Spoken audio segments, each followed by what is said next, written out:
Teen Titans number 25, written by Scott Lobdell, Scott McDaniel, and Tyler Kirkham is on art. So, I'm not even going to begin to try to explain how we got here, but Forever Evil, they were thrown throughout time. There was an annual where we went to the future and bad things happened. And now we're finally getting back to Kid Flash and Solstice. So Kid Flash and Solstice are in the future. They are currently pegged down with a bunch of people with guns, and Kid Flash seemingly knows them, tells Solstice to stand back, and then Kid Flash is like, everyone drop your weapons if you know what's good for you. And they yell back, trying to tell him to stand down, and then Kid Flash goes around and just takes away all their guns. And noticeably, all of his speech bubbles usually have a little red tint to them. This time they have a green tint whenever he gets like really angry. So he holds one of the main guys like at knife point, and he's like, "Oh, I never should have left you in charge. How dare you try to cross me?" And then Solstice has a little flashback to like, how did we get here? All this time traveling stuff. And then we see Kid Flash stop breathing. And it turns out that these guys understood how dangerous he was, so they put a polymer in the air that every time he breathes, it makes it worse. So they've got guns trained on him still. They're about to fire, and then Solstice comes up saying like, "Oh no, I don't think whatever you think he did to you, he never has. But you're gonna have to get through me to get to him." And it's like, okay, we don't have a problem with that. So, a mile across the planet, Raven, Red Robin, Wonder Girl, and Superboy, or at least who they think is Superboy, show up, and Raven's like, "Okay.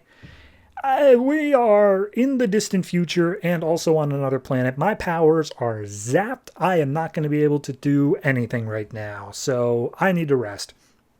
And apparently she's also unable to feel Trigon's influence here in the future or on another planet.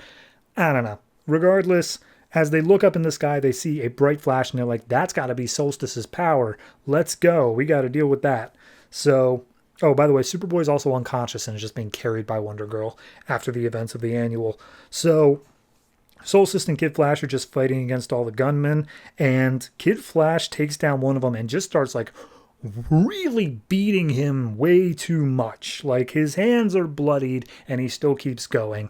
The rest of the Teen Titans show up. They whack him in the back of the head to stop him, and everyone's like, "Dude, what are you doing? We're your friends." And he's like, "Who are you to tell me what to do?" And he's like, "We're just telling you not to kill that guy." He's like, "What? No, I wouldn't kill that guy." And he looks down his hands. He's like, "Oh God, I might have just actually killed that guy." So all of a sudden he gets like a seizure or something, collapses to the ground. And then like the real police show up with like helicopters and blimps and stuff like that. And they got all these future tech. And it's like, "Hey, that's our suspect. You guys stay still too." And Wonder Girl's like, "Should we fight him?" And Red Robin's like, "We don't have the firepower to do that right now. I think we just surrender, and then we'll just see what happens after that." So at that point, we see, quote unquote, the good guys show up. They are the Echo Chronal Authority. And this is like, "All right, yep, we were sent for your friend. We sent your friend back in time for his own safety. We're like, we got this handled now." And then one of the cops goes over to Kid Flash and it's just like, "I'm going to shoot him right here. He's a monster. He deserves to die."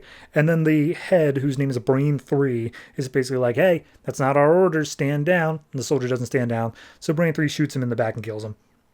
And it's like, "All right, anyway, everyone come onto our ship. We're going to take Bartor into custody with like handcuffs, but the rest of you're free to just walk around." So they get up there, and Solstice is basically chewing Red Robin out of like, "How dare you let them just take Kid Flash? He's your friend." And Red Robin's like, He clearly did something, and I'm just, we will fight for him, but let's just see what in the hell he did, So at that point, she storms off, and Raven's like, "Hey, you cool?" And Red Robin's like, "No, I am on another planet in the far distant future. I have no idea I am a dude in a bird suit.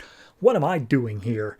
And Raven's like, "Yeah, I also can't feel my dad's presence." She's saying this in her head, but she's like, "Yeah, I also can't feel that. Does that mean like evil is gone? Like what's going on?" So Kid Flash is being kept in some like holding cell. Solstice comes up saying like, "Hey, we're here for you. We're going to help you." And Kid Flash is like, "Yeah, just let the system do its thing, Solstice." And she's like, "What? Huh? We can break you out though. We can do it." And he's like, "Nah, I have a feeling this is something I need to go through. This is kind of a big deal. So I'm going to find out who I am and what I did. And she just kind of collapses next to the thing. And then Brain 3 comes up being like, hey, here's the thing. Bart, as you know him, made a deal with this thing called the Functionary. And his total testimony, his testimony as to what he did, will give exchange for his freedom. So we just need him to testify and then he's gone.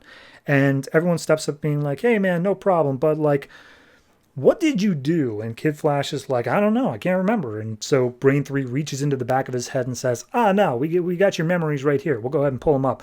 It is sorted by most vivid. So this is going to be a bit of a shock regardless. And so they pull up this memory of him still in like a speedster-esque outfit, wearing yellow and green instead, sitting on a pile of blood and skulls.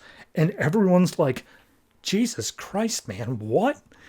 But Raven taps over Red Robin. She's like, hey, just so you should know, Wonder Girl's like really freaked out for some reason, but she's not here. Should we check into that? And it's like, I don't think it's going to be anything bigger than blood and skulls. And then we cut over and we see that Superboy has come to and is currently strangling Wonder Girl. So might be bigger than that. Who knows? I think I said last issue that I'm basically done with this book, and that just hasn't changed. It's like, I appreciate the fact that we're finally, after like 17 issues of teasing like, oh, Kid Flash has a secret past, what's it going to be? We're finally just dealing with it. But like, it's so over the top. It's so like he's a mass genocidal murderer. Like, it's too much, you know? And then add on top of it the idea that like Superboy's not even Superboy anymore. Raven's got her own duplicitous thing. It's like, why is this group even a team?